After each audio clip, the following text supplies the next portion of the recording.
Ration card को नहीं प्रतिक्रिया देले खाद्य जोगाण मंत्री कृष्ण चंद्र पात्र। जो गरीब लोक कार्ड पाई नाहंती सेमाने मते कहंतु बोली मंत्री कहिसंती।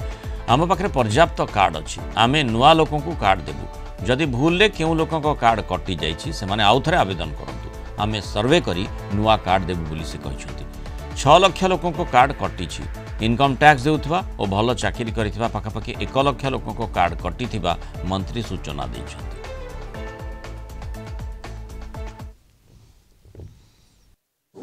मत दिंतु तार समाधान करा जो गरीब लोक कहीं पाऊना भी कहतु आप्लाय करने कारण आम पर्याप्त कार्ड आम पाखे अच्छी आम नुआ लोक मान कार्ड देवु जो मानकर भूल भी कौटे गरीब लोक कटि से एगेन आप्लाय करूँ आम सर्वे करके देवु कहार काटिबा मनोवृत्ति आम रखी ना कि आम कहूँ जो मैंने इनकम टैक्स पेमेंट कर जो मैंने भल चाकरी केवल से ही मानकर संख्या लक्ष्य हम ताको आम काटिचु आउ 1.5 लोक 5 लाख से मानक काटिचु एमती करके 6 लाख तेणु 6 लाख नुआ लोक बर्तमान आउ कार्ड दि जाऊँगी धीरे धीरे आम आहरी अनेक लोक कार्ड देवु।